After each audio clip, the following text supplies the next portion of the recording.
You wake up in the morning and reach for your phone before your feet even touch the floor, scrolling, swiping, jumping from one notification to the next. Your mind feels scattered before the day has even begun. Sound familiar? Here's the unsettling truth. The average person now checks their phone over 150 times a day, fracturing their attention into smaller and smaller pieces until deep focus feels almost impossible.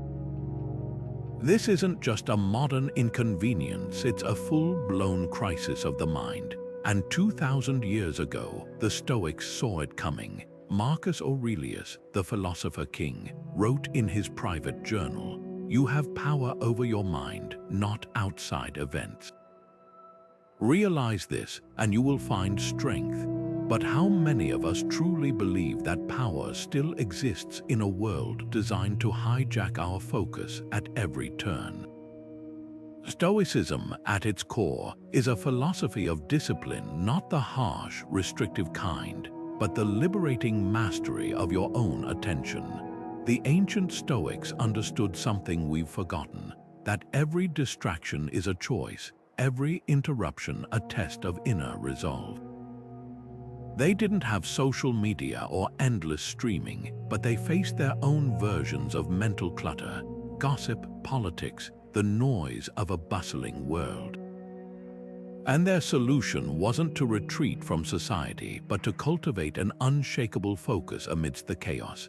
Imagine what they'd say about our modern addiction to distraction, our willingness to hand over our most precious resource, our attention, to algorithms designed to keep us scrolling mindlessly. This isn't just about productivity or time management. It's about reclaiming something far deeper, the ability to choose where your mind goes, to resist the pull of endless stimulation, and to find clarity in a world that profits from your lack of it. Over the next few minutes, we'll explore how Stoic principles can help you rebuild your attention span, not by fighting distractions head-on, but by strengthening the mind from within. Because the collapse of attention isn't just a modern weakness, it's a Stoic challenge waiting to be met, and the solution starts with a single, radical idea. That focus isn't something you lose. It's something you surrender. The question is, are you ready to take it back? The Stoics didn't just see attention as a tool, they saw it as the foundation of a meaningful life. Seneca, the great Roman philosopher, called it guarding the mind, treating focus like a sacred duty.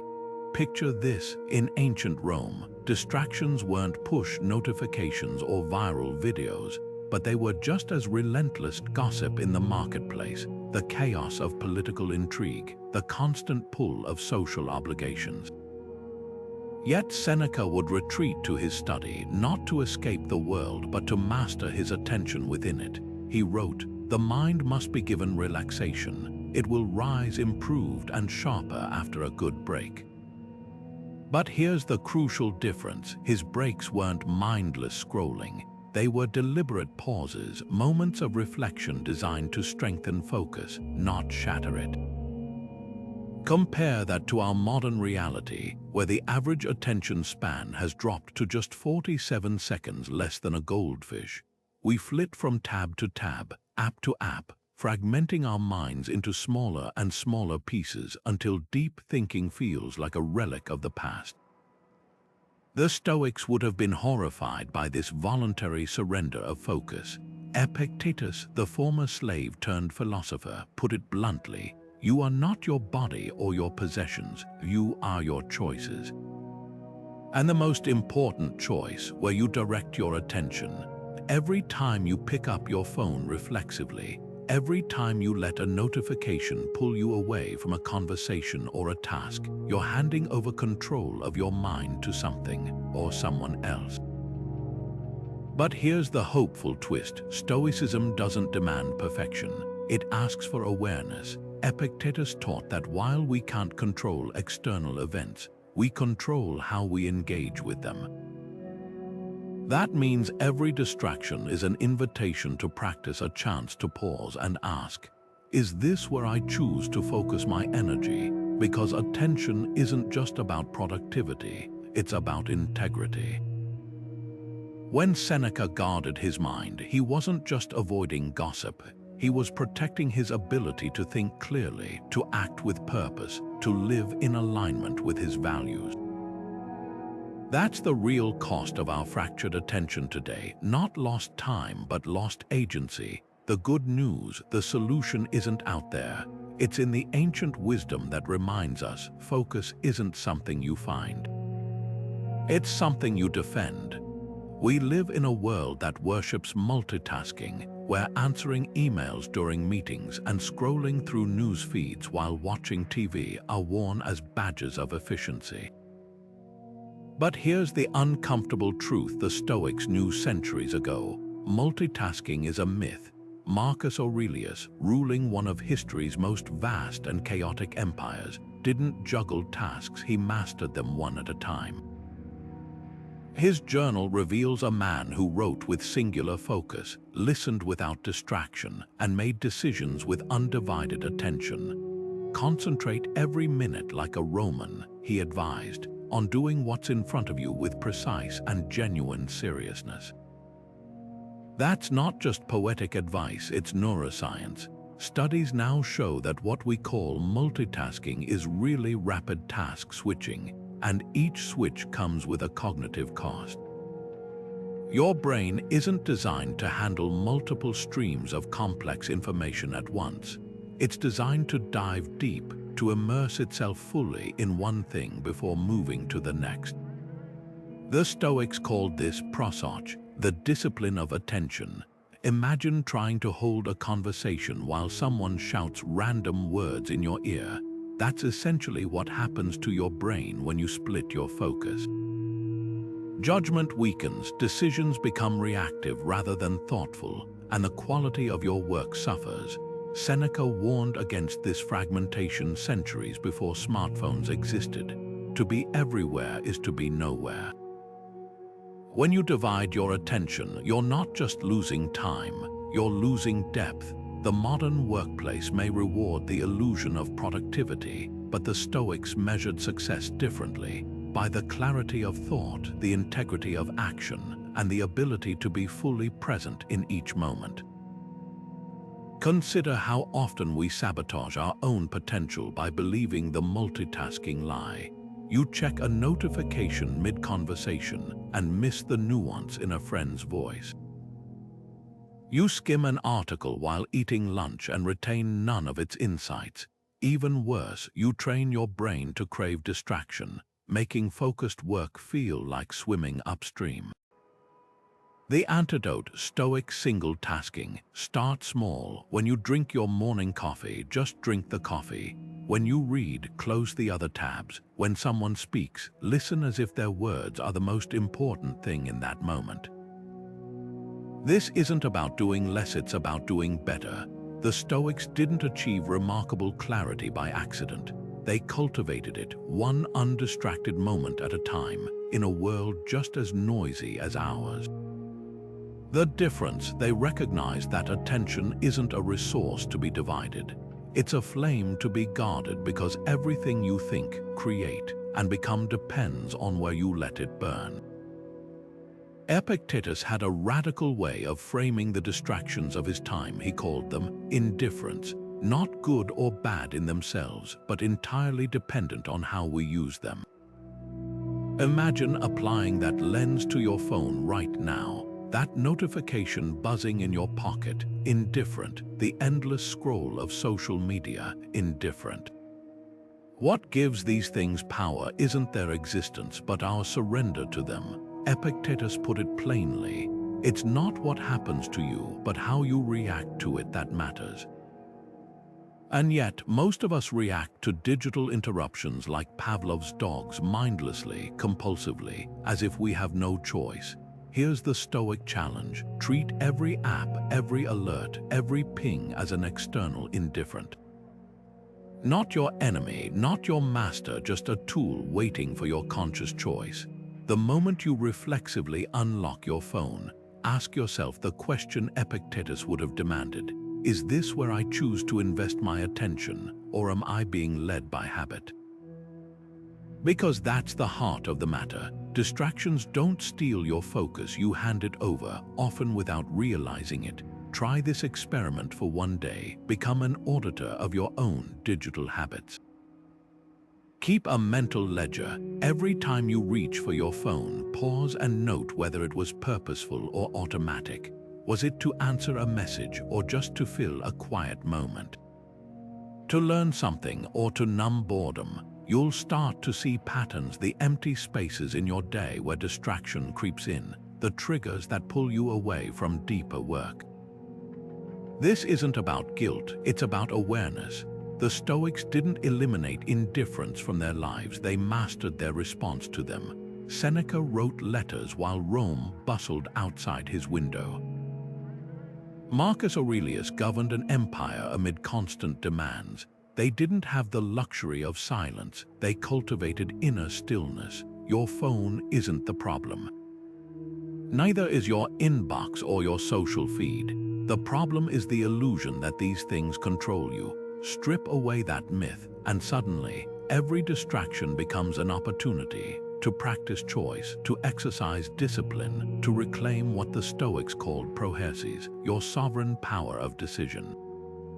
Start small, turn off non-essential notifications, designate focus hours where your phone stays face down.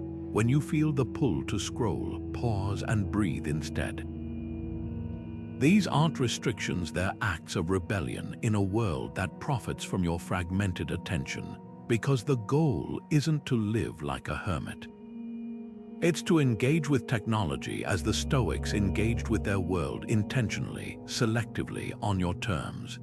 The modern world bombards us with endless options: what to watch, what to buy, which app to open next. It feels like freedom, but there's a hidden cost. Every choice drains a little more of your attention, leaving you exhausted before the real work even begins.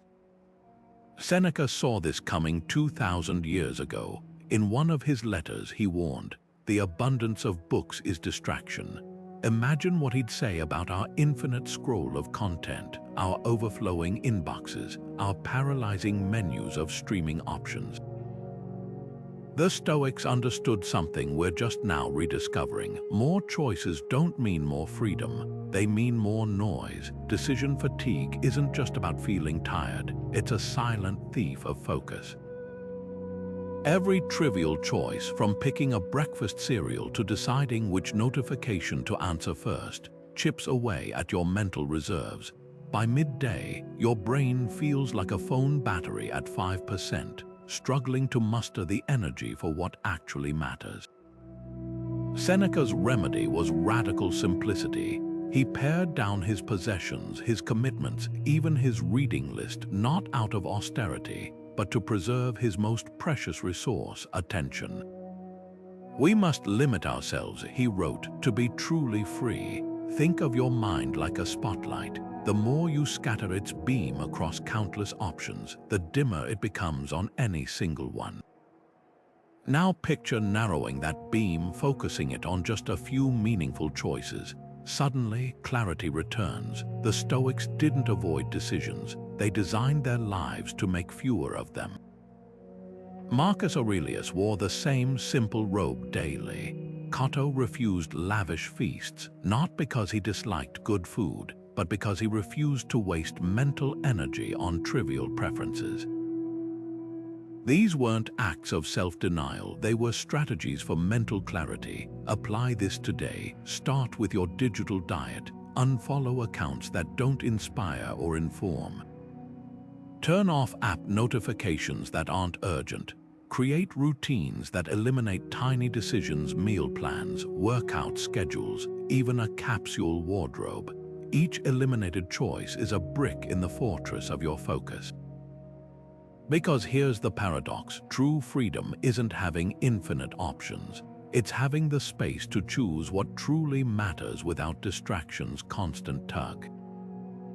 The Stoics didn't just declutter their homes, they decluttered their minds. and in a world drowning in choice, that might be the most rebellious act of all.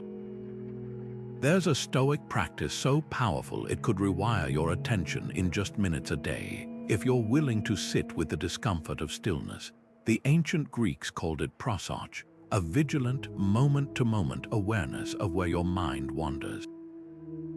Picture Epictetus, the former slave who became one of history's greatest teachers, standing at the entrance of his school in Nicopolis. He'd greet students with a challenge. First, say to yourself what you would be, then do what you have to do. But here's the catch: you can't be anything if your mind is perpetually elsewhere. That's why Epictetus drilled his students in guarding their impressions, those split-second judgments that hijack focus. He taught them to interrogate every distraction like a sentry at the gates. Is this thought useful? Is this emotion serving me? Or am I being pulled away from what matters? Modern neuroscience confirms what the Stoics knew. Attention is a muscle. Every time you pause to notice where your mind has drifted, to a worry, a memory, a compulsive urge to check your phone, you're not just regaining focus. You're strengthening the neural pathways for self-awareness. Try this exercise right now. Set a timer for 3 minutes. Sit upright, close your eyes, and focus solely on the rhythm of your breath. When your mind inevitably wanders, and it will, don't berate yourself. Simply note the distraction thinking and gently return to your breath, that moment of noticing. That's prosoche in action. The Stoics didn't meditate to escape reality, but to engage with it more deeply. Marcus Aurelius practiced this even in the chaos of war. In his meditations, he describes snapping back to the present amid battle. Press pause, reconnect with your guiding principles. No incense, no special cushions, just a deliberate return to the now. Compare that to our modern reflex, reaching for a device the second boredom or discomfort arises. We've outsourced prosoche to algorithms that keep us numb instead of awake. Here's the radical flip. What if every distraction isn't your enemy but your teacher? When your phone buzzes, let it be a bell of mindfulness. Pause. Ask Epictetus' question, does this deserve my attention? The answer isn't always no. Sometimes it's a loved one, an urgent matter. But by inserting that moment of choice, you reclaim what the Stoics prized above all: hegemonikon, the ruling faculty of your mind. Start small, practice breath focus daily. Leave your phone in another room during meals. When you're with someone, listen as if their words will vanish in 10 seconds. These aren't just productivity hacks, they're acts of philosophical rebellion. Because in a world that monetizes your distraction, presence isn't just power. It's freedom. We live in a world that screams urgency at every turn: flash sale countdowns, breaking news alerts, emails marked ASAP. But here's the uncomfortable question. How much of this urgency is real, and how much is manufactured to keep us in a state of perpetual reaction? Marcus Aurelius faced genuine emergencies, barbarian invasions, political revolts, plagues, yet his private writings reveal a man who moved with deliberate calm. Ask yourself at every moment, he wrote, is this necessary? That simple question cuts through modern urgency like a blade. The emperor understood what we've forgotten. Most of what shouts for our attention doesn't deserve it. The Stoics made a crucial distinction between true emergencies and false alarms. Imagine Seneca receiving a messenger with urgent news from Rome. Before reacting, he'd ask, does this require immediate action, or is this someone else's anxiety masquerading as my problem? That filter, the pause between stimulus and response, is what separates Stoic wisdom from reactive living. Today, we've removed that filter entirely. Notifications bypass our judgment, algorithms exploit our fear of missing out, and we've trained ourselves to treat every ping as life or death.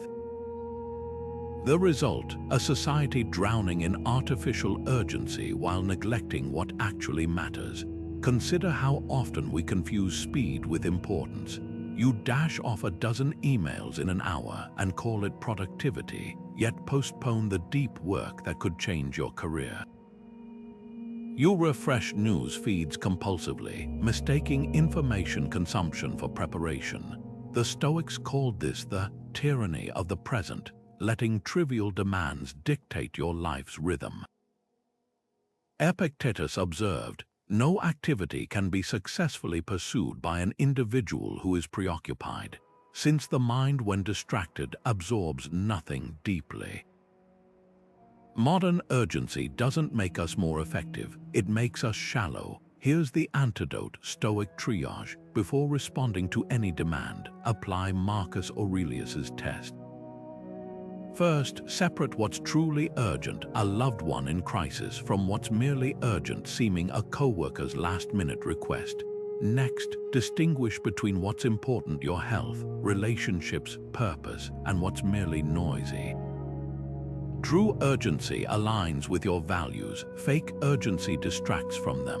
The Roman general Cotto would practice this by deliberately walking slowly through Rome's chaotic streets, a walking meditation against reactive living.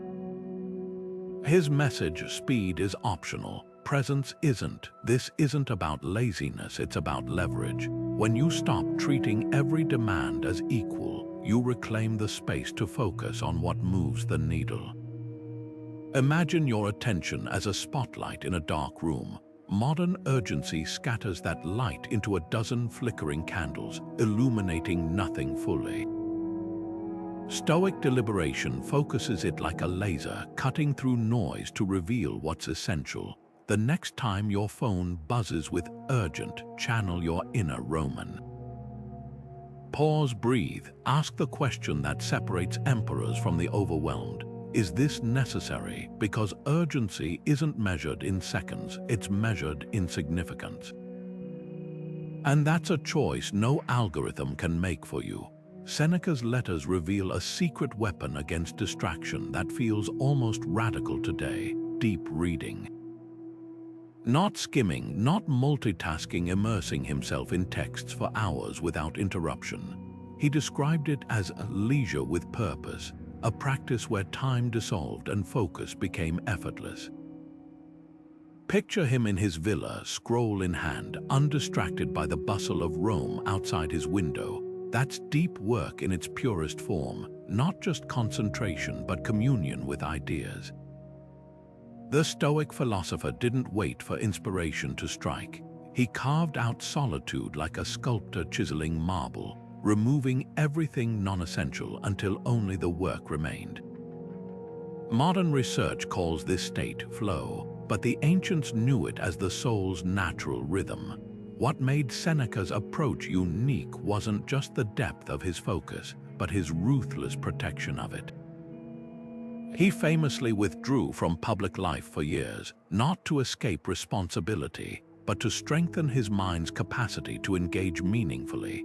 In one letter, he scolds a friend for boasting about reading many books superficially.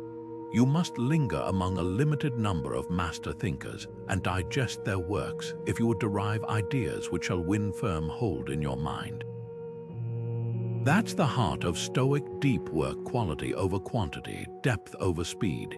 Here's where we've lost the thread. Today's culture celebrates busyness as virtue, mistaking constant activity for achievement. We pride ourselves on answering emails quickly while rarely finishing a single thought uninterrupted. Seneca would have recognized this as the ultimate distraction trap, what he called a bustling idleness. True productivity, he argued, comes from absorption, not fragmentation. Imagine applying that principle now. What if you measured your day not by tasks checked off, but by hours spent in uninterrupted creation or learning? The Stoic path to deep work starts with solitude, not isolation, but intentional space. Marcus Aurelius found it before dawn, writing his meditations in the quiet hours. Epictetus created it amid crowds by training his mind to tune out irrelevancies. For us, it might mean turning a closet into a focus nook, or scheduling Seneca hours blocks where devices stay in another room. The environment matters less than the discipline, guarding your attention like a sacred trust. Start small, 30 minutes of single tasking with clear boundaries. When the urge to check your phone arises, treat it as Epictetus would a test of your commitment to mastery over impulse. What makes this stoic rather than just practical is the underlying philosophy. Deep work isn't just about output, it's about integrity. Every time you resist distraction to stay immersed, you're not just completing a task, you're honoring your ability to choose where your energy flows. Seneca didn't read deeply to finish books faster. He did it to forge wisdom that outlasted him. That's the invitation here, not efficiency, but elevation. Because in a world of endless scrolling, the most rebellious act might be to sit with one thought and truly let it matter. Think about the last time you tried to focus while stressed, maybe a looming deadline, an unresolved argument, a pile of unanswered messages. Your mind likely ricocheted between worries, making even simple tasks feel impossible. This isn't just frustration, it's neuroscience. When attention fractures, the brain's amygdala, the alarm system for threats, goes into overdrive, interpreting every unfinished thought or unchecked notification as potential danger. The result, a body flooded with cortisol, a mind trapped in reactive loops, and stress that lingers long after the workday ends. Epictetus saw this cycle coming centuries ago. Man is disturbed not by things, but by the views he takes of them. In other words, it's not the distractions themselves that wear us down, but our unchecked reactions to them. Consider how often we amplify stress by dividing our attention. You're drafting an email while mentally rehearsing a difficult conversation. You're watching a show while guiltily thinking about unopened work messages. Each split focus isn't just inefficient, it's emotionally costly. The Stoics called this propatheiai, the initial, involuntary reactions that arise before we consciously choose how to respond. Modern life bombards us with constant propatheiai, the ping of a text, the allure of a new tab, the nagging sense of, I should be doing something else. Left unchecked, these micro-reactions accumulate into chronic stress, leaving us feeling perpetually behind even when we're technically productive.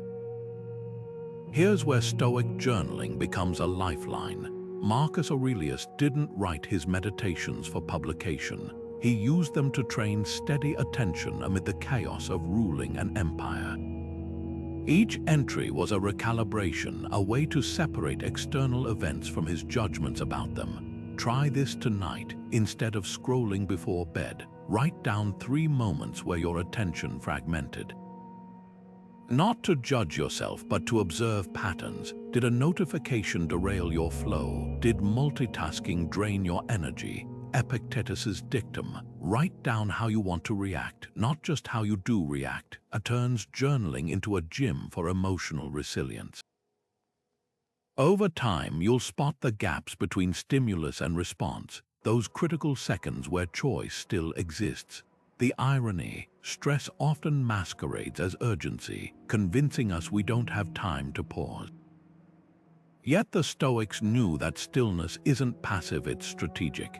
Seneca described his morning ritual as giving myself advice, a deliberate grounding before the day's storms. Imagine applying that today, 60 seconds of breath focus before checking your phone, or jotting 3 priorities on paper before opening your laptop. These tiny pauses act as circuit breakers, preventing scattered attention from hijacking your nervous system. Because resilience isn't about avoiding stress, it's about mastering where your attention lands when stress arrives. And in a world that thrives on fragmentation, that mastery might be the ultimate form of rebellion. Boredom might be the most undervalued tool in your mental arsenal, if you dare to stop running from it. Seneca, the Stoic philosopher who advised emperors, didn't just tolerate empty moments, he cherished them. In one of his letters, he described quiet reflection as the nourishment of the soul, a space where ideas could ripen without the constant plucking of distractions.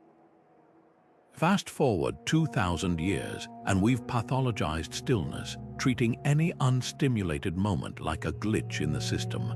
The average person now reaches for their phone within 10 seconds of feeling boredom's first twinge, as if silence were a vacuum to be filled rather than fertile ground for creation. Consider how often we sabotage our own genius by refusing to sit with restlessness. A study from the University of Louisville found that people who endured just 15 minutes of boredom before a creativity test outperformed those who'd been distracted. Why? Because boredom isn't emptiness, it's your mind's workshop. When external stimuli fade, your brain defaults to what psychologists call autobiographical planning, weaving together past experiences and future possibilities. The Stoics knew this intuitively. Marcus Aurelius wrote his deepest insights not in the frenzy of battle, but in the quiet hours before dawn, when the world left him alone with his thoughts. Here's the challenge: next time you're waiting in line or sitting in traffic, resist the reflex to numb the pause with scrolling. Instead, let your mind wander like Seneca on his evening walks. Observe the texture of your thoughts without judgment. Notice how irritation at the delay gives way to unexpected connections, how frustration morphs into clarity. Epictetus would have called this exercising your hegemonicon, the governing faculty of reason. Every minute you spend in deliberate boredom strengthens your ability to think independently of external noise. We've been sold a lie that constant stimulation equals productivity, when in truth, it's the gaps between inputs where originality thrives. The composer Igor Stravinsky kept a chair in his studio with no other purpose than to sit and stare at the wall. He understood what the Stoics practiced, that boredom is the midwife of insight. Your phone's endless scroll offers the illusion of discovery, but real breakthroughs happen when you step off the conveyor belt of content and let your mind breathe. Start small. Try washing dishes without a podcast, walk without earbuds, sit with your coffee and just look out the window. These aren't acts of deprivation. They're rebellions against a world that profits by keeping you perpetually entertained yet perpetually shallow. Because creativity isn't something you consume. It's something you uncover in the spaces you've been trained to fear. Social media platforms are designed to exploit one of our most fundamental human weaknesses, the instinct to compare. Every scroll through curated highlight reels activates what psychologists call social comparison theory, where we unconsciously measure our ordinary lives against others' manufactured peaks. Marcus Aurelius saw this trap coming centuries before Instagram existed. It never ceases to amaze me. We all love ourselves more than other people, but care more about their opinion than our own.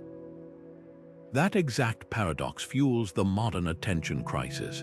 We sacrifice hours of focus to witness strangers' vacations, promotions, and filtered moments, all while our own real, unedited lives slip by unnoticed. The comparison game isn't just mentally exhausting, it's neurologically corrosive. Studies show that even brief exposure to idealized social media images triggers activity in the brain's pain centers, as if we're experiencing physical injury.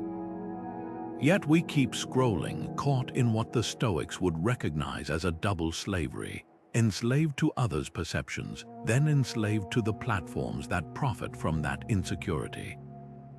Seneca warned about this vicious cycle in his letters. What good is it to rid yourself of certain individuals if you're still troubled by mankind in general?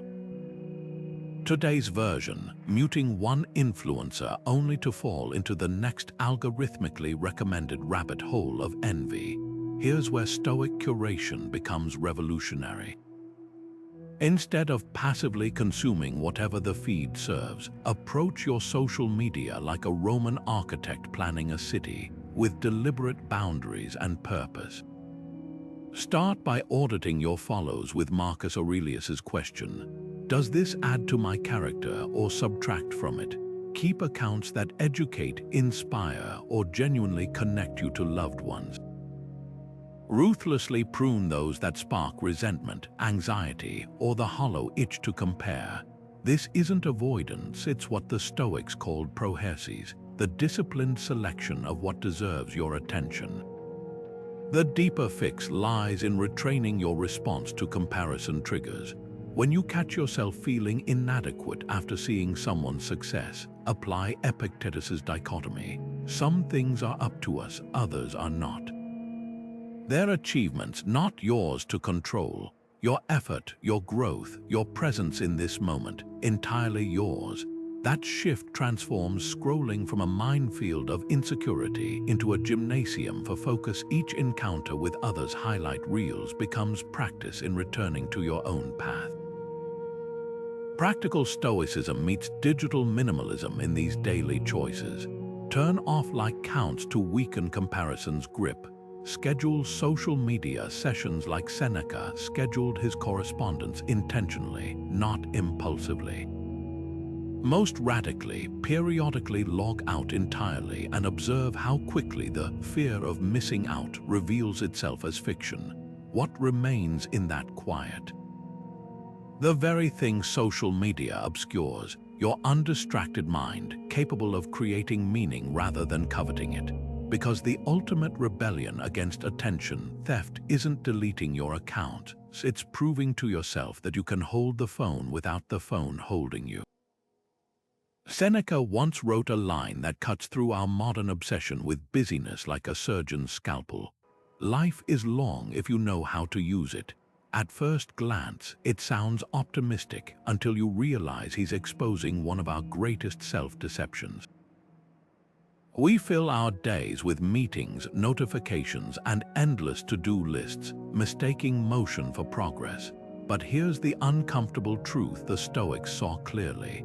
Much of what we call productivity is just distraction in a more socially acceptable form. You might be crossing tasks off a list, but are you moving closer to the life you actually want? Consider how often we wear exhaustion as a badge of honor. "I'm so busy" has become the default response to "how are you?"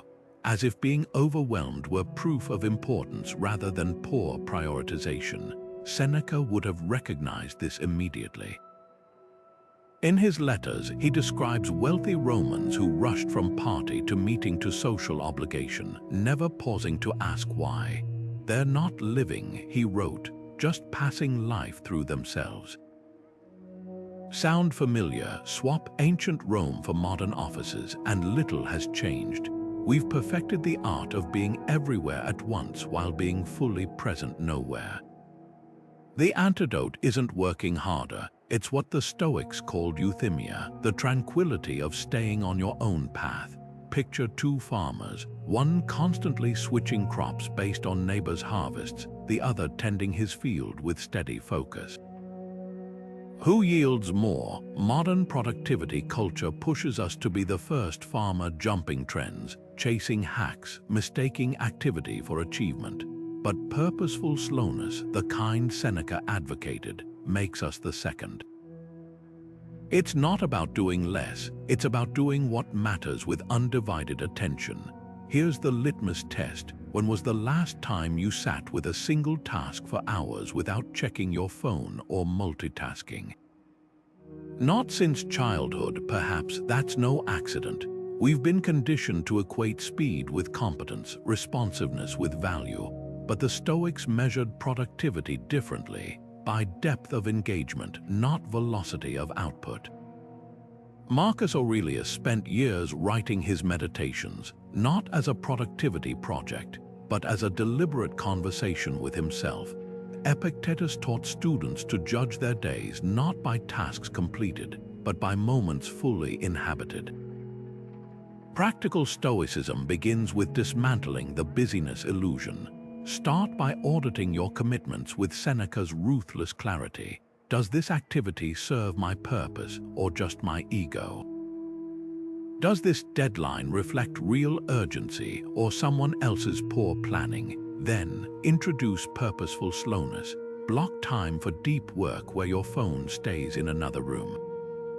Schedule empty hours for reflection. Resist the urge to fill silence with stimulation. At first, it feels uncomfortable, like stepping off a treadmill that's been running too long. But gradually, you'll discover what the Stoics knew, that true productivity isn't about cramming more in. It's about having the courage to leave space for what might grow in the gaps. Because life isn't short, we just keep interrupting it. Marcus Aurelius didn't wait for the chaos of the day to dictate his focus. He claimed it before dawn. Every morning, the emperor would rise early and sit with his journal, writing reminders like, "When you wake up in the morning, tell yourself, the people I deal with today will be meddling, ungrateful, arrogant, dishonest, jealous, and surly." This wasn't pessimism, it was psychological armor. By anticipating distractions before they arrived, he created a buffer between impulse and action, ensuring his attention remained his own. The Stoics called this premeditatio malorum, the premeditation of obstacles. And in our modern world of pings, pop-ups, and endless demands, this ancient ritual might be the most practical tool for reclaiming your focus. Start small. Before checking your phone or diving into emails, take 5 minutes to sit with 2 questions. What distractions will likely pull at my attention today? And how will I choose to respond when they do? Maybe it's a coworker's urgent but non-essential request, or the gravitational pull of social media during a creative block. Visualize these moments in advance, not to dwell on negativity, but to rehearse your agency. When Epictetus trained his students, he didn't just lecture them about focus, he had them practice walking through crowded marketplaces while maintaining inner stillness. Your morning ritual is that marketplace. Anticipate the noise and you'll stop being surprised when it arrives. Here's the twist. The Stoics didn't just prepare for external distractions, they prepared for internal ones. Marcus Aurelius often wrote about the tyranny of the wandering mind, how thoughts of past regrets or future anxieties could fracture his presence. So he anchored himself in the now with a simple prompt. Concentrate every minute on doing what's in front of you with precise and genuine seriousness. Try this as your morning mantra. As you sip your coffee, just sip the coffee. Feel the warmth, notice the aroma. Let the act itself become a meditation. This isn't mindfulness for its own sake. It's weight training for your attention span. Now, pair this mental rehearsal with physical ritual.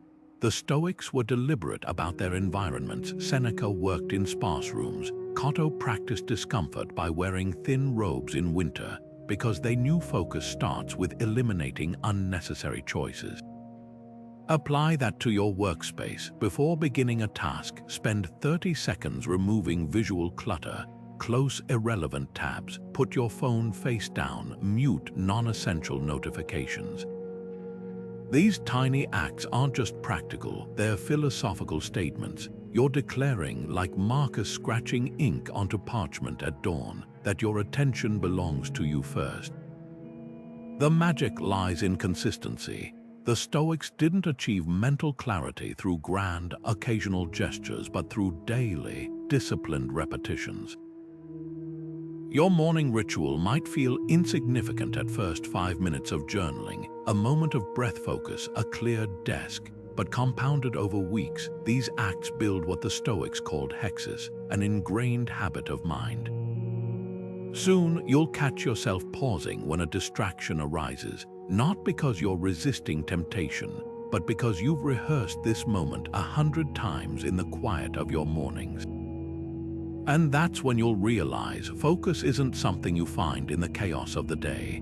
It's something you carry into it prepared. Musonius Rufus, the Stoic teacher who trained Epictetus, put it bluntly: we squander our mental energy as carelessly as children tossing coins into the street. That comparison cuts deeper today than ever. Think about how meticulously we budget money, tracking expenses, saving for emergencies, investing wisely, while treating our attention like an infinite resource, spent recklessly on whatever demands it in the moment. But here's the truth the Stoics understood. Focus isn't just another commodity. It's the currency of a meaningful life, and every distraction is a withdrawal from your limited account. Consider how we handle financial leaks versus attention leaks. If your bank account had 150 small charges daily, $1 here for a pointless subscription, 50 cents there for an unused service, you'd panic and plug the drains immediately. Yet that's exactly what happens to your focus. Each notification, each quick check of social media, each half-hearted attempt to multitask chips away at your mental reserves. The Stoic approach flips the script. Guard your attention with the same discipline you'd apply to your life savings. Marcus Aurelius tracked his impressions like a ledger, asking, "What am I spending my thoughts on? Are these mental expenditures yielding returns in wisdom or just draining my capital?" This isn't just philosophical poetry, it's neuroscience. Your brain operates on a limited supply of glucose and oxygen per day. Every decision, every shift in focus, every resistance to temptation depletes that reserve. Psychologists call it ego depletion, but the Stoics had a simpler term, profligacy. Wasting mental energy on trivialities leaves you bankrupt when it's time to focus on what matters. Imagine Seneca's horror watching us jump from email to text to news alert, fragmenting our cognitive resources until deep work feels impossible. He wrote, "Life is divided into 3 periods, past, present, and future. Of these, the present is short, the future doubtful, the past certain. Our present moment, that sliver of time where attention actually lives, is the only currency we truly control." Practical Stoicism starts with an attention audit. For 1 week, track your mental expenditures like a financial planner. Divide them into 3 columns: necessities, work that aligns with purpose; investments, learning and relationships; and luxuries, entertainment, harmless distractions. Then apply Musonius's razor. Does this expenditure enrich my character or merely entertain my restlessness? The goal isn't austerity. Even Seneca enjoyed theater and games, but intentional allocation. Just as you wouldn't blow your rent money on impulse buys, don't splurge your morning focus on social media scrolling when that same hour could build a skill or deepen a relationship. The revolutionary insight here: distractions don't just steal time, they compound like financial debt. 10 minutes lost to meaningless scrolling seems negligible, just as a single latte won't break your budget. But multiply that by weeks, months, years, and you're staring at a staggering deficit, not just of hours, but of the person you could have become with undivided attention. The Stoic remedy is what Rufus called the arithmetic of the soul, subtracting what drains you to multiply what fulfills you. Because in the end, your attention ledger doesn't just reflect how you spend your days. It determines what you become. Epictetus had a radical teaching for his students. First say to yourself what you would be, then do what you have to do. That simple phrase contains the essence of Stoic monotasking, the deliberate art of doing one thing with your whole mind before moving to the next. Picture the philosopher standing in his bare-bones classroom in Nicopolis, drilling this principle into future leaders. If you want to master your life, start by mastering your attention to the task at hand. No multitasking, no divided focus, just the radical discipline of presence. Modern neuroscience confirms what Epictetus intuited. What we call multitasking is actually task switching, and each switch carries a cognitive tax. Your brain isn't designed to juggle emails while listening to a podcast while eating lunch. It's designed to immerse itself fully in one activity before transitioning to the next. When we fracture our focus, we don't just lose efficiency, we sacrifice depth. The Stoics called this prosoche, the vigilant awareness of where your attention flows, and they treated it as the foundation of all virtue. Because how you do anything is how you do everything. Here's the challenge: for one meal today, eat without screens, no phone, no TV, no distractions. Just you and the food. Notice the textures, the flavors, the simple act of nourishment. At first, it might feel uncomfortable, maybe even painfully boring.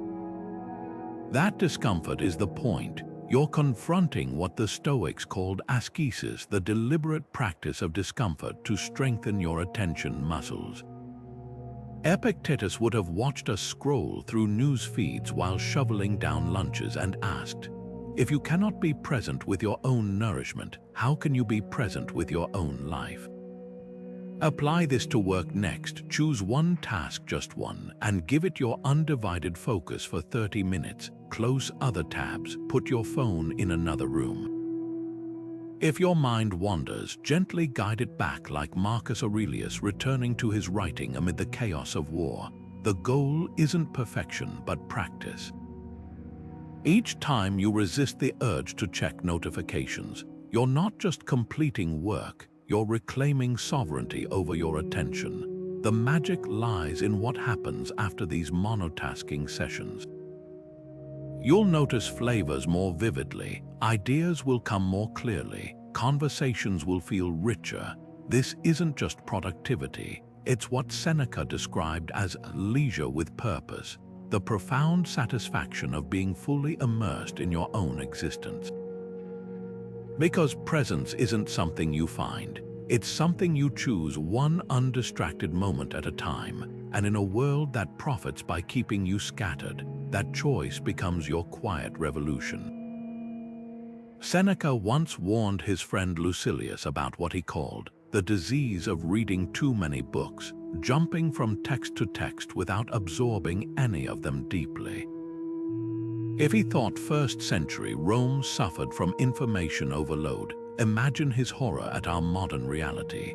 A world where the average person consumes 34 gigabytes of data daily, enough to overload a laptop in a week. We're drowning in what psychologists call attention pollution. A constant toxic rain of notifications, headlines, and updates that leaves our mental soil barren. The Stoics saw this coming. They understood that the mind, like fertile land, can only yield rich harvests when selectively cultivated, not indiscriminately flooded. Think about your typical morning. Before your first sip of coffee, you've likely scanned news alerts, checked messages, skimmed social updates, an avalanche of inputs before your brain has even booted up. This isn't just harmless habit, it's cognitive sabotage. Neuroscience shows that decision fatigue starts hijacking your prefrontal cortex after just a handful of trivial choices. By midday, your mental clarity resembles a windshield after a dust storm, streaked and cloudy. Seneca's remedy was radical selectivity. Be careful lest your reading of many authors and books of every sort may tend to make you discursive and unsteady. He didn't advocate ignorance but intentionality, treating information like nourishment, not noise. Here's where modern Stoicism meets practical rebellion, the weekly information fast. Pick one day. Sundays work well and go analog. No news feeds, no podcasts, no scrolling, just paper books, handwritten notes, or better yet, uninterrupted thought. This isn't about deprivation, it's about detoxification. Like fasting resets your metabolism, information fasting recalibrates your attention span. Start small, 4 hours, then build to 12. You'll notice two profound shifts. First, the mental static fades, revealing thoughts you didn't know you had, creative solutions, forgotten priorities, moments of gratitude. Second, you'll develop what the Stoics called curating, the ability to discern essential from trivial inputs. That urgent headline you skipped, by Monday, you'll realize it was never urgent at all. The magic lies in what happens after the fast. Your relationship with information transforms from compulsive consumption to conscious choice. You start auditing inputs like a stoic gardener pruning dead branches. Does this newsletter deepen my understanding or just clutter my inbox? Is this podcast enriching my mind or filling silence I could use for reflection? Marcus Aurelius modeled this in his reign, refusing dispatches that didn't require his direct action. In our age of infinite content, that selective rigor isn't just helpful, it's survival. Because every byte of data demands a slice of attention, and attention, as the Stoics knew, is the currency of a life well lived. Guard it like the treasure it is. Marcus Aurelius didn't just wake up early, he carved out silence like a sculptor chiseling marble. Before the demands of empire came crashing in, before the petitions and politics, he would sit in the pre-dawn dark with nothing but his thoughts and a candle's flicker.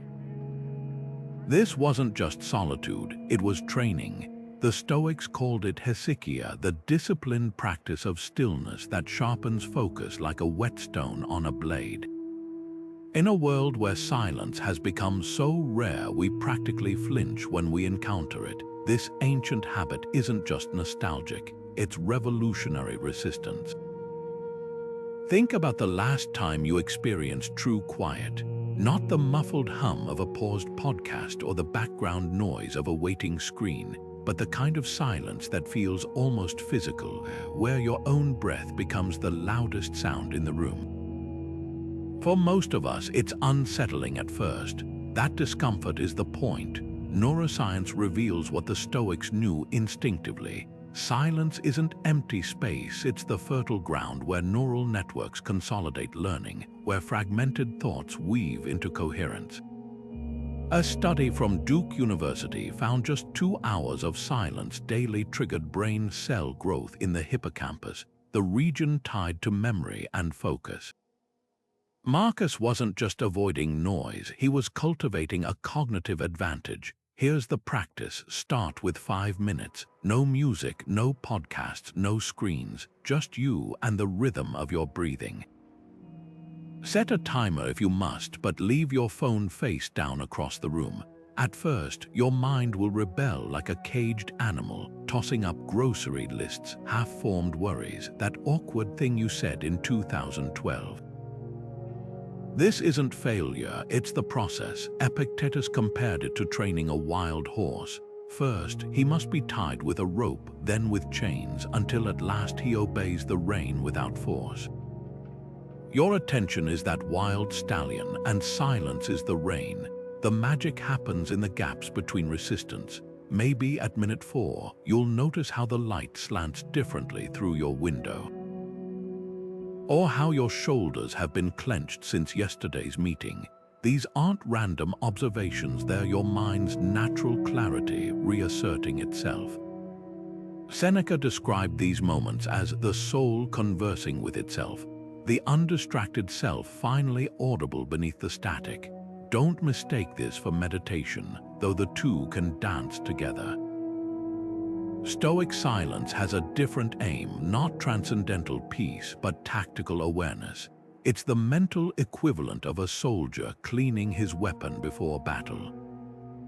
Marcus didn't sit in stillness to escape his duties as emperor. He did it to engage with them more ruthlessly. That's the twist modern productivity gurus miss. Silence isn't about emptying your mind. It's about filling it with what you choose to focus on when the noise fades. Try pairing this with Aurelius's dawn ritual. Wake 20 minutes earlier, not to check emails, but to reclaim your attention's sovereignty. The first 5, pure silence. The next 15, journaling with the same ink and parchment deliberateness he used. Write not just what you'll do today, but how you'll guard against the distractions waiting to hijack your focus. Name them like enemies on a battlefield. The Slack notification at 10 a.m., the Instagram reflex during creative work, the just one quick email that fractures an hour. By exposing these traps in advance, you're not resisting impulses in the moment, you're dismantling their power before they strike.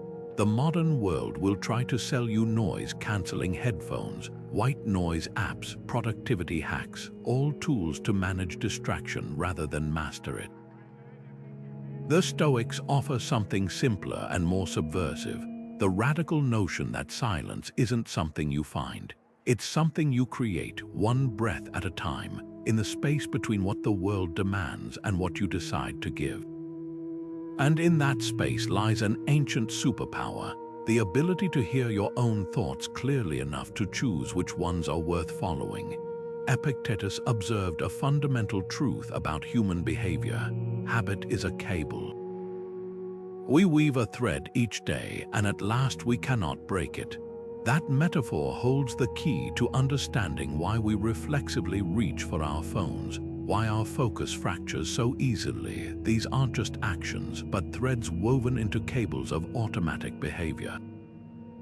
Modern neuroscience calls this the habit loop. Cue, routine, reward. Your phone buzzes, that's the cue. You unlock it, that's the routine. The dopamine hit of a new message, that's the reward.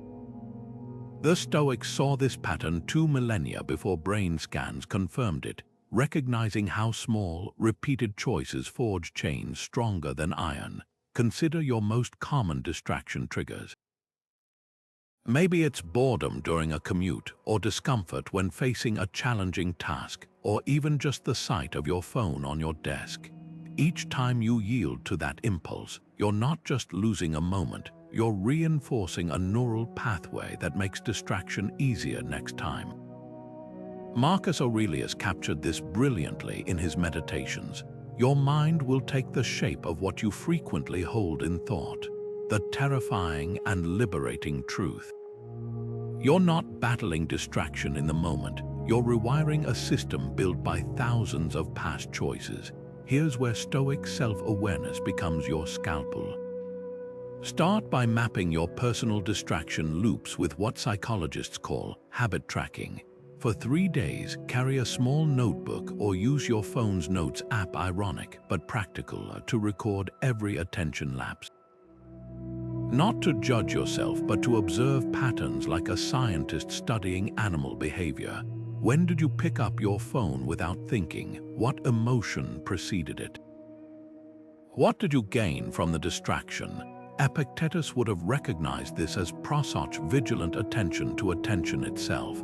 The goal isn't elimination, but illumination, seeing your cables being woven in real time. Now apply Stoic replacement theory. Ancient philosophers didn't just break bad habits, they cultivated better ones. When Seneca felt restless, he didn't scroll, he wrote letters. When Marcus Aurelius faced stress, he didn't numb himself, he journaled. Your turn. Identify one high-frequency distraction and design a Stoic alternative. If you habitually check news feeds when anxious, replace it with 5 slow breaths. If you scroll when procrastinating, stand up and walk a lap instead. The cue stays the same, you're just rerouting the routine toward a wiser reward. The magic happens in the space between stimulus and response, that sliver of time where choice still exists. Epictetus trained his students to widen that space through what we'd now call implementation intentions. Instead of vaguely promising, "I'll focus better," they'd rehearse specific scenarios. When my colleague interrupts my work, I'll pause before responding. When I feel the urge to check my phone, I'll first ask if this aligns with my purpose. Modern research shows this technique boosts habit change success rates by 200%. The Stoics were crafting if-then plans 2,000 years before psychologists coined the term. Track your progress not by perfection, but by increased awareness. Musonius Rufus taught that self-mastery begins when we notice that we are doing wrong. Those moments of noticing, when you catch your hand halfway to your phone, when you recognize boredom before reaching for distraction, are the real victories. They're the threads of a new cable forming, one woven from intention rather than impulse, because the ultimate goal isn't to eliminate distraction completely. It's to become the weaver of your habits rather than the woven. Seneca described the path of virtue as narrow, not because goodness is rare, but because focus is fragile. Every time your attention scatters, you're not just losing minutes, you're stepping off that path. Imagine walking a tightrope while juggling notifications. One misstep might not send you crashing, but each distraction makes the next more likely. The Stoics saw this connection clearly between what you focus on and who you become. Courage, after all, isn't just bravery in battle. It's the daily discipline of directing your mind toward what matters, especially when 1,000 trivial things scream for your gaze. Consider how distraction erodes integrity in subtle ways. You promise to finish a project but let emails hijack your morning. You plan to listen deeply to a friend but catch yourself composing replies in your head. These aren't just productivity fails, they're tiny fractures in your character. Epictetus framed it starkly: you are what you give your attention to. If your mind is perpetually divided, so too are your values. The ancient Greeks had a word for this wholeness of being: arete, excellence achieved through undivided purpose. It's what Seneca meant when he warned that a fragmented life can't be virtuous. Now picture the alternative. A soldier standing watch doesn't glance at his phone. A surgeon mid-operation doesn't multitask. Their professions demand singular focus because lives depend on it. The Stoics asked, why should your life deserve less? Marcus Aurelius governed an empire, yet his journal reveals a man who wrote as if nothing existed beyond the page in front of him. That's the paradox. The busier his world became, the more fiercely he guarded his attention.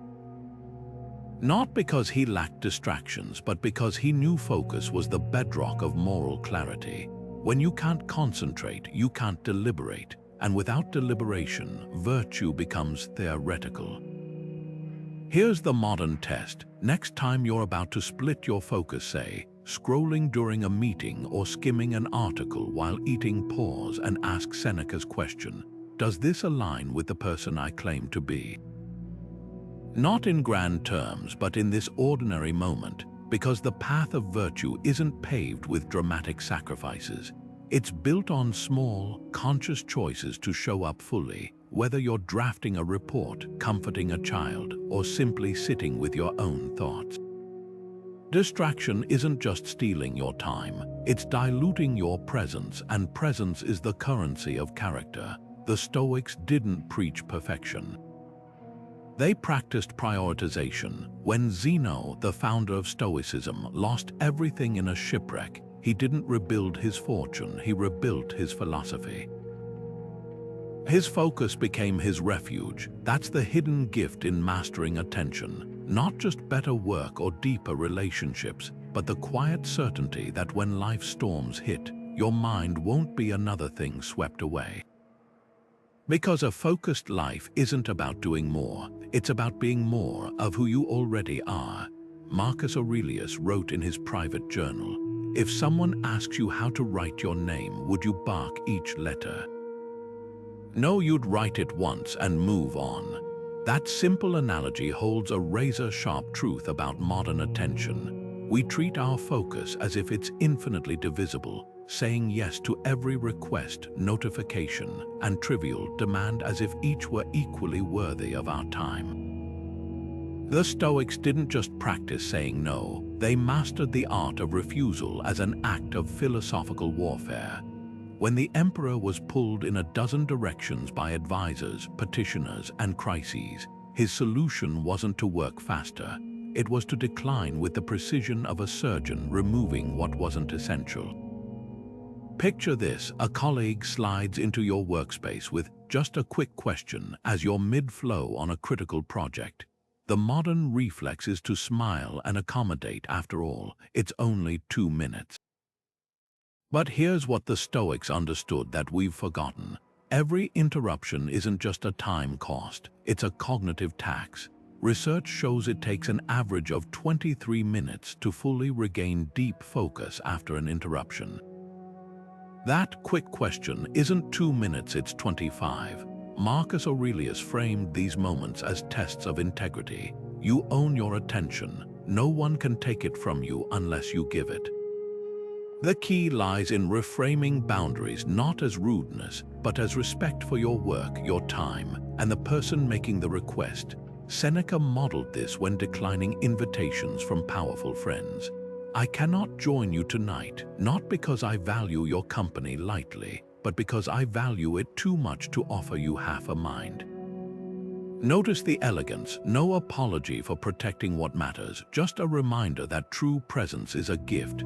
Try this script next time someone interrupts deep work.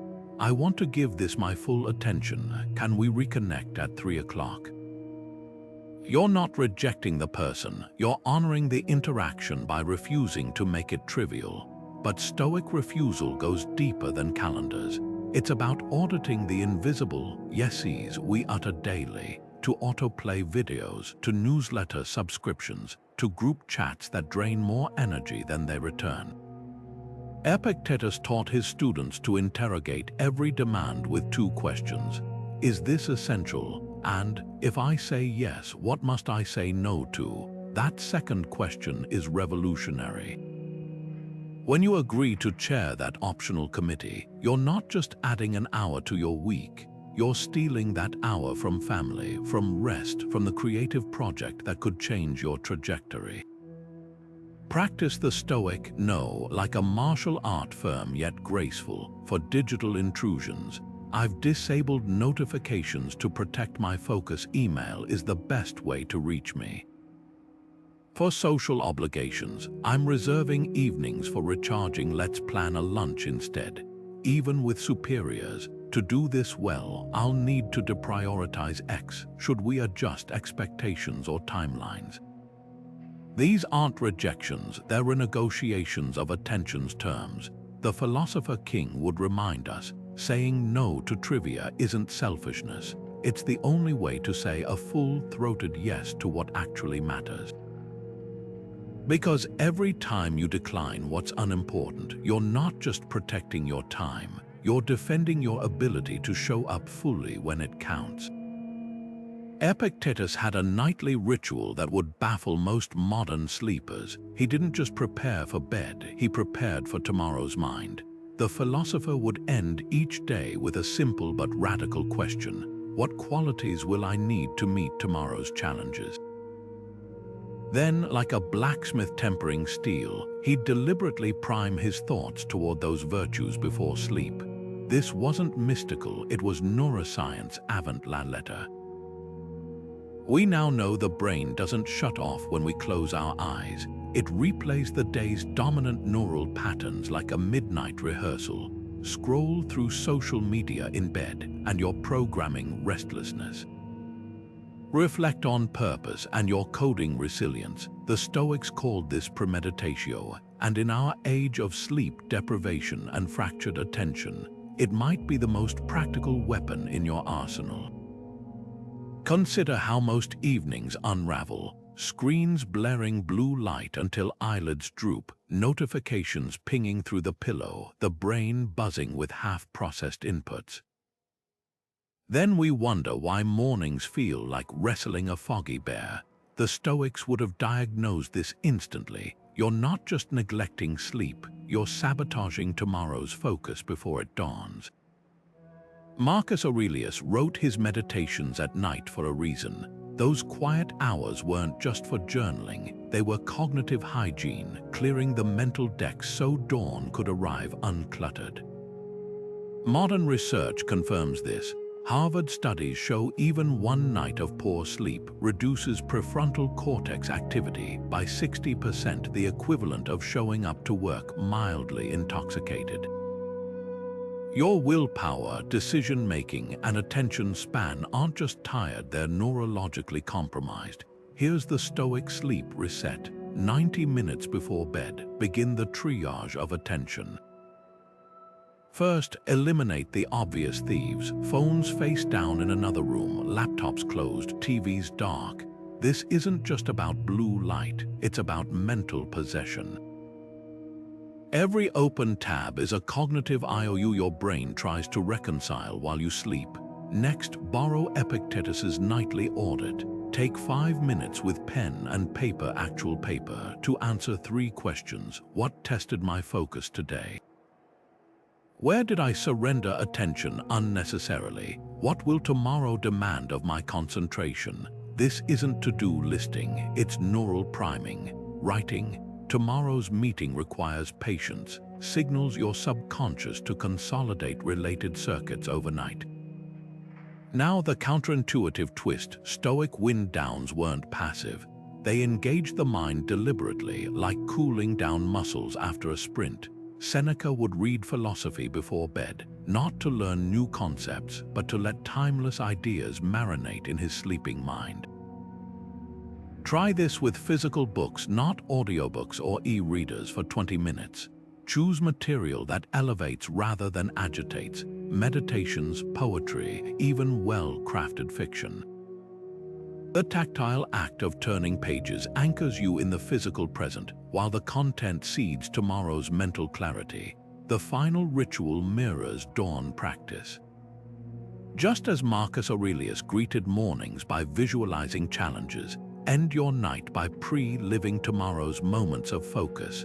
Picture yourself pausing before reaching for your phone. See yourself listening fully in conversations. These mental rehearsals leverage what psychologists call implementation intentions, preloading decisions so they unfold effortlessly when needed. Epictetus would have approved: first say what you would be, then do what you have to do. By bedtime, you're not just resting your body, you're sculpting the mind that will wake up. Because here's the truth we've inverted: sleep isn't just recovery from today, it's preparation for tomorrow. Every Netflix binge until midnight isn't just lost sleep, it's stolen focus you haven't even tried to use yet. The Stoics didn't have sleep trackers or melatonin gummies. They had something better: the understanding that how you end your day dictates how you begin the next. Guard those final hours like a sentry at the gates of dawn. Tomorrow's attention depends on it. Seneca once wrote a letter that cut straight to the heart of true connection. When you speak to someone, listen with your whole being. That simple instruction reveals a radical truth: that presence isn't just a courtesy, it's the purest form of love. Imagine sitting across from someone you cherish while your phone buzzes in your pocket. The Stoics wouldn't see this as a small slip, they'd recognize it as a silent betrayal of what relationships demand: the courage to be fully there. In an age where we've normalized half-listening while scrolling, where multitasking during conversations wears the mask of efficiency, we've forgotten that attention is the currency of care. Consider how often we fake presence, nodding along while composing replies in our heads, smiling at a story while mentally drafting emails. The ancient Stoics had a word for this fragmentation: akrasia, the weakness of will that fractures our integrity. Seneca warned his students about the damage done when our bodies and minds inhabit different worlds. To be everywhere is to be nowhere, especially in love. Every divided glance, every distracted aha, isn't just rude, it's a tiny erosion of trust. Neuroscience confirms this. When speakers detect inattention, their brains register it as social pain, activating the same pathways as physical injury. Here's the Stoic challenge: for one conversation today, let your device be invisible, not face down on the table, not silenced in your lap, stored out of reach. When your partner speaks, listen as if their words were ancient scrolls carrying wisdom you'll never hear again. Notice the cadence of their breath between sentences, the flicker of emotion across their face that emojis could never capture. This isn't just etiquette, it's ascesis, the disciplined practice of emotional fortitude. The modern world will call this impractical, even extreme. The Stoics would reply: What's more extreme than giving scraps of attention to those who deserve your all? Marcus Aurelius modeled this in his marriage to Faustina despite the chaos of empire. His journal reveals a man who valued undistracted listening as imperial policy, not because he had endless time, but because he recognized that love isn't measured in hours spent together, but in moments truly shared. Contrast that with modern quality time, where screens mediate even intimate dinners. The philosopher king would have grieved our delusion that presence can be delegated to emoji reactions or half-hearted voice notes. Practical Stoicism starts with reclaiming conversation as sacred space. Begin small, institute scroll-free suppers, where devices stay in another room until plates are cleared. When the itch to check your phone arises mid-dialogue, treat it like Epictetus treated his students' excuses, not as legitimate urges but as tests of resolve. That discomfort you feel isn't withdrawal, it's the awakening of atrophied attention muscles, and when you inevitably slip because you will, don't berate yourself. Note the lapse like a scientist observing an experiment. I reached for distraction when the conversation turned vulnerable. That awareness alone begins rewiring the habit. The deepest rebellion here isn't against technology. It's against the lie that connection can thrive amidst division. Seneca wrote his most tender letters knowing they'd be read weeks later by courier. We have instant messaging yet communicate less meaningfully. The paradox of Stoic presence doesn't require more time. It demands something far more subversive. The willingness to let this conversation, this person, this moment be enough without escape hatches or digital diversions. Because love isn't just something you feel, it's something you prove one undivided glance at a time. Marcus Aurelius practiced a mental exercise that would baffle most modern minds. He imagined viewing his life from above, as if observing Earth from the stars. Not to escape reality, but to see it with ruthless clarity. From that vantage point, the emperor could distinguish between what was fleeting, like fashion or political squabbles, and what endured, character, purpose, the relentless pursuit of wisdom. Today, we're drowning in the opposite perspective. Our attention is hijacked by algorithms optimized to make the trivial feel urgent viral challenges, outrage cycles, trends that blaze and vanish before we even learn their names. The Stoics called this tempus fugit, time fleeing, but they offered an antidote, the long view. Consider the shelf life of what dominates our screens, a tweet's lifespan. 18 minutes, a trending hashtag, maybe 48 hours. Even important news often becomes irrelevant within weeks. Yet we allocate our attention as if these ephemeral sparks are bonfires worth tending. Seneca saw this coming. Life is long if you know how to use it, he wrote, but many people spend their days chasing what will expire by dinner. The Stoic remedy wasn't to ignore the present, but to weigh it against eternity. When faced with any demand on your focus, ask Marcus's question, will this matter in 5 years? 5 decades, not as a test of importance, but of timeliness. Does this deserve a slice of your finite attention now, or is it just noise dressed as necessity?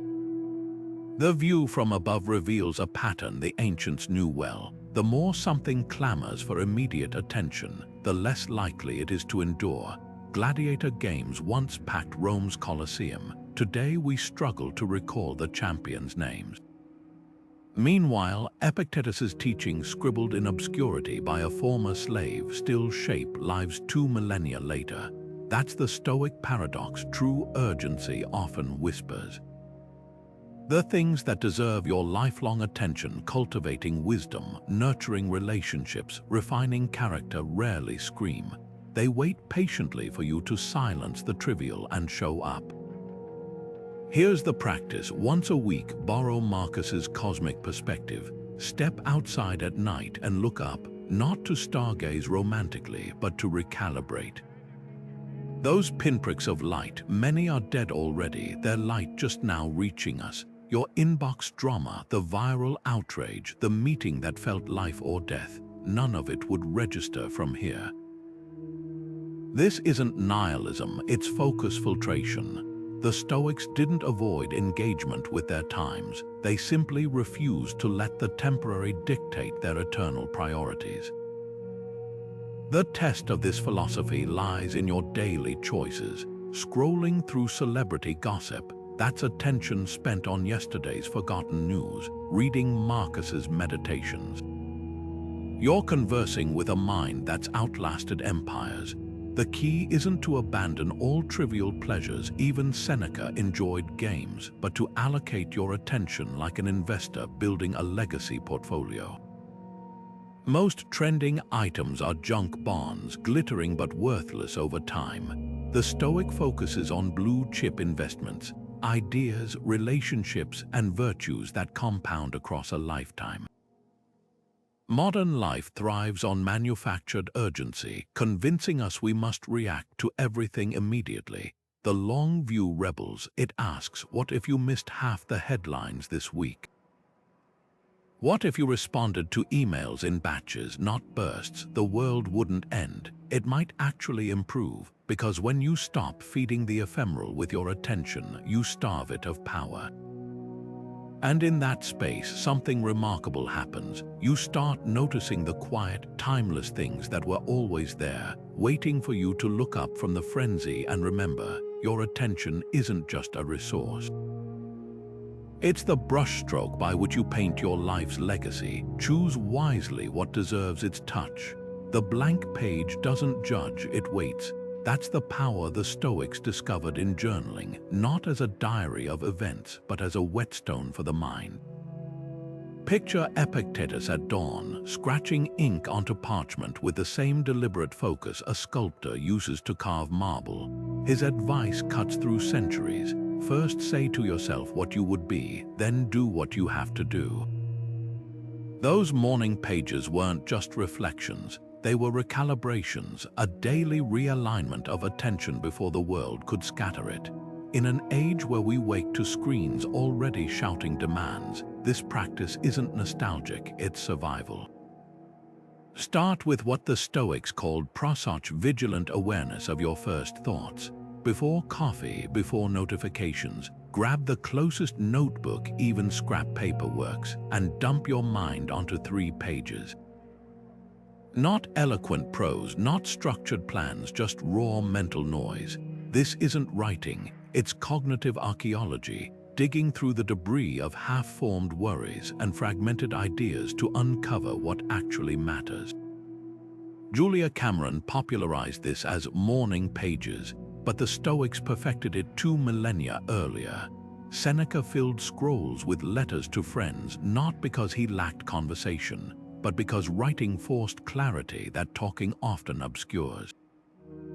The physical act of forming words slows mental chaos to a pace where patterns emerge. Here's the 3-question template Epictetus would have scribbled in the margins. 1. What impressions gripped me yesterday? Not events impressions, the sting of a colleague's comment, the itch of envy scrolling social media, the dopamine hit of a like. Epictetus taught that we suffer not from events but from our judgments about them. By naming these mental hooks, you disarm them. 2. Where did I surrender attention unnecessarily? Like a financial audit tracking wasted spending, this question exposes attention leaks. That 20-minute doom scroll disguised as research, the meeting that could have been an email. Write it without judgment, just observation. 3. What deserves my focus today? Not a to-do list, but a to-be list. Today, I choose presence over panic during my presentation, or I will listen without composing replies when my partner speaks. Specificity is key. Marcus Aurelius didn't journal about ruling Rome. He wrote reminders like, when you wake reluctant, remember, your purpose is to work with others. The magic lies in the hand-brain connection. Typing lacks the tactile feedback that links thought to action. Studies show handwriting activates the reticular activating system, priming your brain for focus. Try this for 7 days and you'll notice 2 shifts. First, mental static fades. The worries that looped like bad pop songs lose their grip once externalized. Second, you'll catch distractions faster. When your pen hesitates mid-sentence because you're tempted to check email, that's Prossarch awakening. Epictetus warned his students, if you would improve, be content to appear clueless in extraneous matters. Morning pages are that practice ground, a private space to untangle thoughts before performing clarity for the world. Because the unexamined life isn't just unlivable, as Socrates claimed, it's distractible.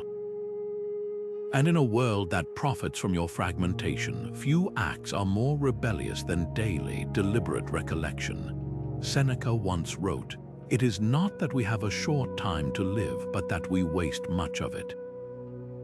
This wasn't morbid resignation, it was a rallying cry. The Stoics practiced Memento Mori, remembering death not to dwell on darkness, but to illuminate what truly deserves our limited attention.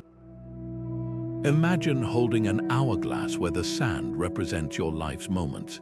Each grain is irreplaceable.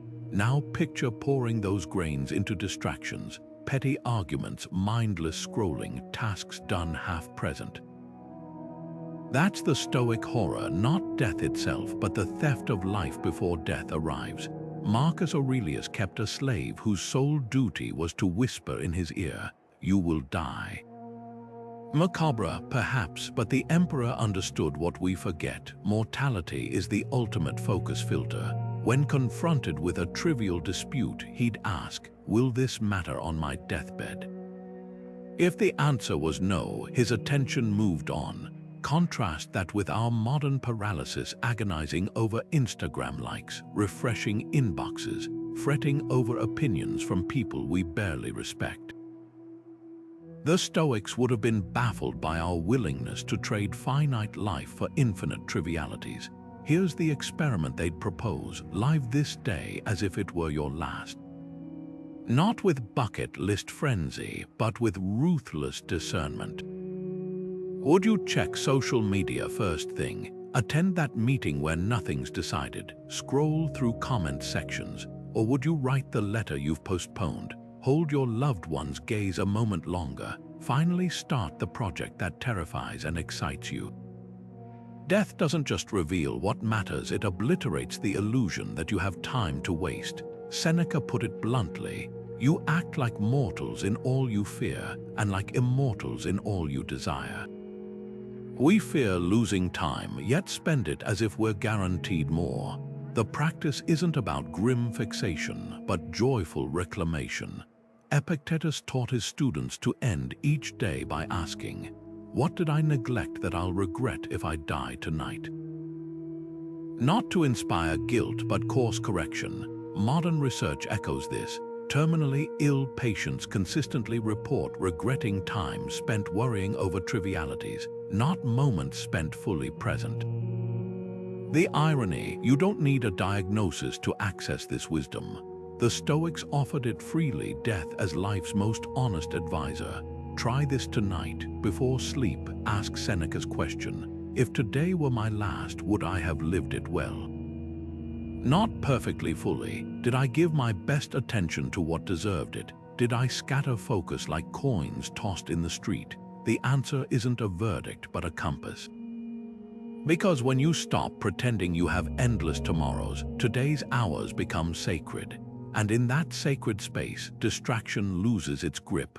You'll find yourself closing tabs not out of discipline, but reverence for the irreplaceable grain still flowing through your hourglass.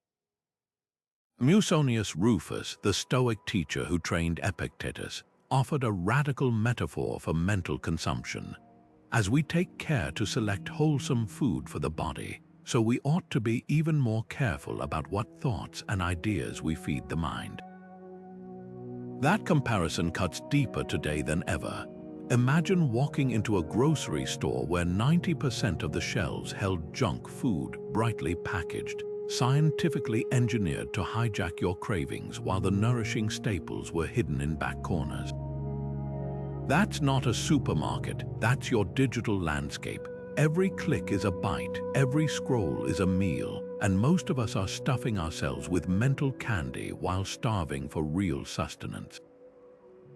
Consider your current information diet, the morning news scroll that leaves you anxious before breakfast, the social media feeds cluttered with outrage and envy, the endless podcasts playing in one ear while work demands the other. These aren't neutral inputs, they're altering your cognitive metabolism. Just as processed food spikes blood sugar only to crash it later, shallow content delivers quick emotional hits followed by mental fatigue. The Stoics recognized this 2,000 years before dopamine studies proved it. What you consume doesn't just pass through you, it becomes you. Seneca warned, "Be careful what you set your heart upon, for you will surely get it." In our age, we've set our hearts upon distraction, and the universe has delivered in abundance. The Stoic solution isn't deprivation, but discernment. Start by auditing your subscriptions like a nutritionist reviewing a food journal. That newsletter you skim but never enjoy, the YouTube channel that leaves you feeling hollow, the Twitter accounts fueling indignation without insight. These are mental empty calories. Unsubscribing isn't rejection, it's making space for what actually nourishes. Marcus Aurelius modeled this with his reading habits, writing, "Throw away your books so you won't die grumbling, but read only a few and digest them thoroughly." Imagine applying that standard to your podcast queue or Netflix list. Not, "Is this entertaining?" but, "Does this help me live well?" Practical steps follow the Stoic grocery list approach. First, eliminate the obvious junk. Cancel subscriptions that spark more agitation than growth. Next, stock your mental pantry with slow-release nutrients, long-form articles instead of hot takes, books that challenge rather than comfort, conversations that deepen rather than distract. Finally, schedule digestive periods, hours or even days where you consume nothing new, letting yesterday's insights crystallize. Musonius taught that just as the body needs intervals between meals, the mind requires space between inputs to avoid intellectual indigestion. Here's the paradox: the less mental junk you consume, the sharper your appetite becomes for substance.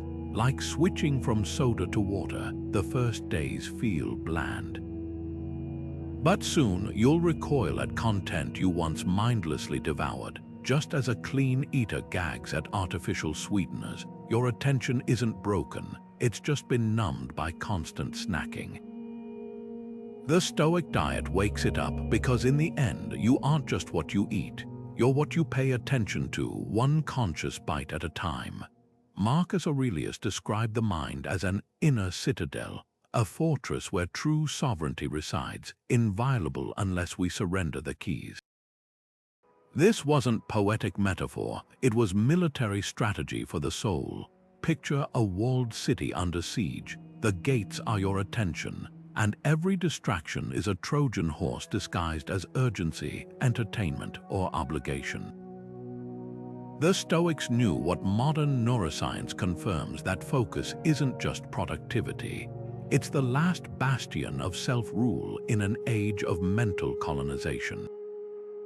Consider the modern battlefield. Where ancient Romans faced literal barbarians at the gates, we face algorithms engineered to exploit psychological vulnerabilities. Your phone pings not because the world needs you, but because attention economies profit from your obedience. Social media platforms don't just want your time, they want your neural pathways, training you to crave intermittent rewards like lab rats pressing levers. Even productivity tools often enslave rather than empower, fragmenting focus into compliant slices of compliance. The philosopher King foresaw this. You have power over your mind, not outside events. Realize this and you will find strength. But how many of us still believe in that power when our screens train us to flinch at every notification? This colonization isn't just digital. Open offices normalize constant interruption, mistaking motion for collaboration. Hustle culture glorifies burnout as virtue, equating busyness with worth. Even education systems often prize rapid task switching over deep thought. The result, a populace that mistakes reaction for agency, mistaking the ability to respond instantly for the power to choose wisely. Epictetus would have recognized this as the ultimate slavery, not chains on the body, but shackles on attention, convincing prisoners they're free. Reclaiming sovereignty starts with redefining enemies. The true adversary isn't technology itself, but the unexamined belief that fractured focus is inevitable. When Marcus wrote, "The soul becomes dyed with the color of its thoughts," he was warning that passive consumption reshapes your inner architecture. Every hour spent scrolling conspiracy theories or outrage porn doesn't just waste time, it repaints your mental walls in hues of anxiety and cynicism. The Stoic remedy, guarding the gates like a sentry at dawn. Before allowing any thought or stimulus entry, whether a news alert or a co-worker's complaint, ask the Stoic gatekeeper's question: does this deserve to influence my inner citadel? Practical sovereignty looks like deliberate friction. Turn off read receipts to reclaim response times. Schedule email checks like Senate hearings, formal, limited, never automatic. Leave your phone in another room during meals, not as punishment, but as diplomatic immunity for your attention. These aren't restrictions, they're treaties you negotiate with a world that wants unlimited access to your mind. The final rebellion lies in embracing boredom. Modernity treats stillness like a vacuum to be filled, but the Stoics knew it as the proving ground of sovereignty. When you sit in a waiting room without reaching for your phone, when you endure a commute without podcasts, you're not just resisting distraction, you're asserting that your mind is fertile ground even when unstimulated. Seneca practiced this on his walks, writing, "The mind must be given relaxation. It will rise improved and sharper after a good break." Notice he didn't say, "after checking notifications." True mental freedom isn't found in the next swipe, but in the spaces between, where your thoughts, undictated by external demands, finally get to speak. Because sovereignty isn't just what you resist, it's what you cultivate in the quiet. The farmer who only defends his fields from thieves still starves if he never plants. The Stoic plants with intention, books that challenge rather than comfort, conversations that deepen rather than distract, projects that demand full presence. In a world of mental sharecropping where attention is harvested for others' profit, your undivided focus isn't just productivity, it's revolution. Cato the Younger once stood in Rome's Senate chamber, silent and unmoving, as his political enemies hurled insults. For hours he endured their mockery without flinching, his gaze fixed on some distant point only he could see. When asked later how he withstood the barrage, he replied, "I was practicing." This wasn't mere stoicism, it was a masterclass in attention as defiance. In a world that equates reaction with power, Cato understood true strength lies in choosing where your focus lands. While others scattered their energy on every provocation, he conserved his for battles worth fighting.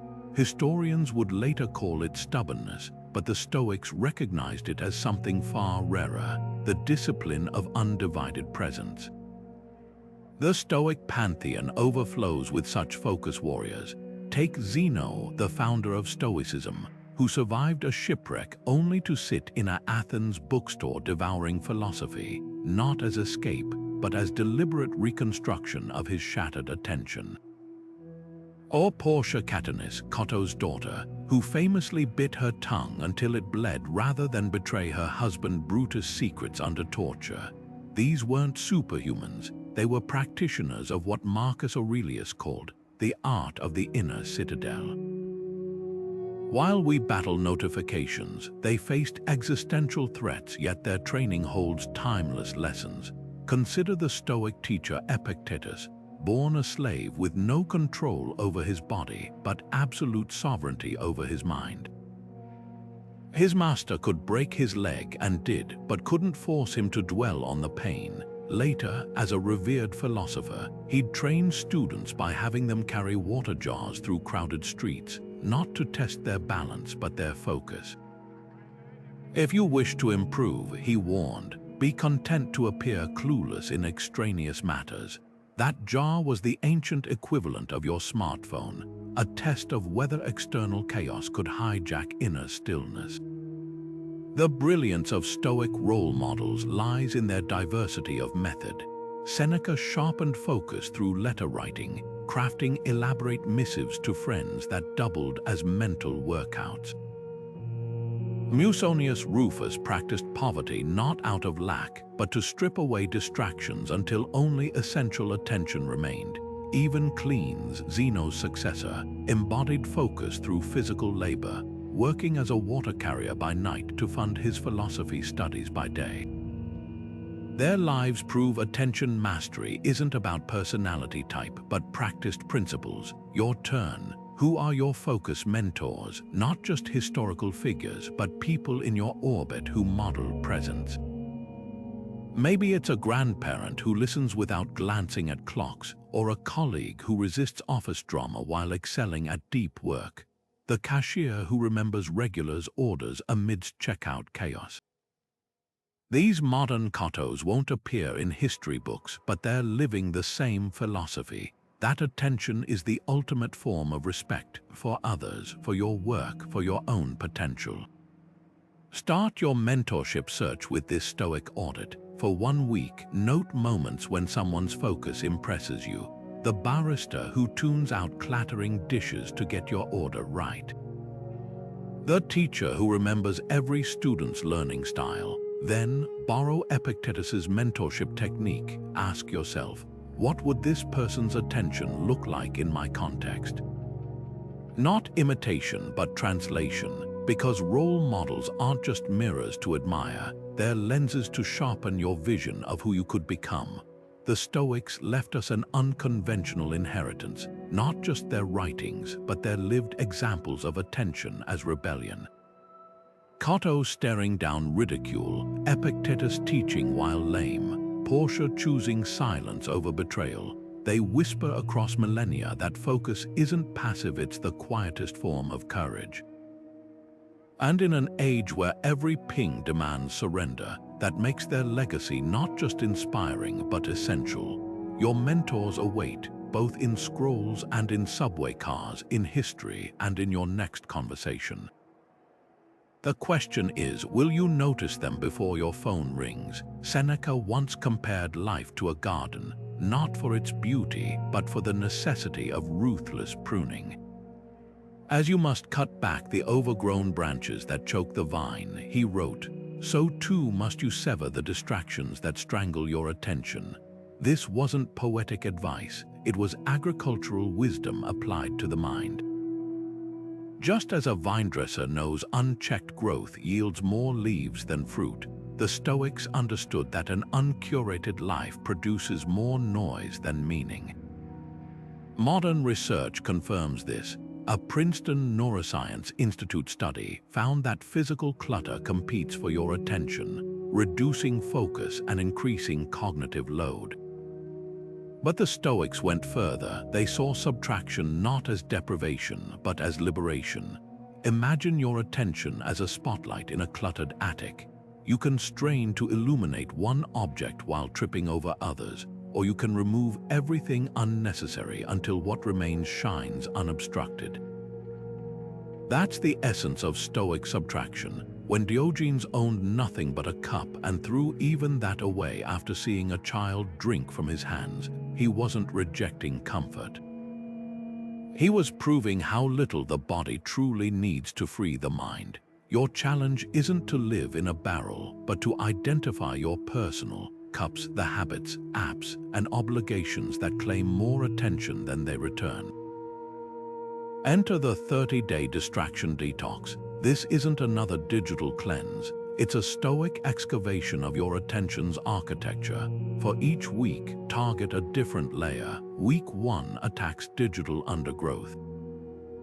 Delete social media apps from your phone, not accounts, just access. Dump subscriptions that haven't sparked joy or insight in 90 days. Notice how often your fingers ghost swipe toward absent icons. Those phantom urges reveal neural ruts carved by habit. Week 2 prunes temporal weeds. Audit recurring commitments. That monthly committee meeting where you doodle, the weekly catch-up that's become obligation theater. Apply Seneca's razor. Does this activity cultivate virtue or just fill time? Resign from boards where you're decorative. Decline invitations that drain more than they nourish. Week 3 uproots mental kudzu. Carry a notebook to log mental loops, rehearsed arguments, imagined slights, envy spirals. These are the overgrown branches Seneca warned about, invisible but exhausting. For each, ask Epictetus's question, is this within my control? If not, visualize placing it outside your cognitive garden gate. Week 4 confronts the subtlest invader, hurry. The Stoics despised rushing as distraction in motion. Introduce mandatory pauses, 3 breaths before answering calls, a 5-minute buffer between appointments.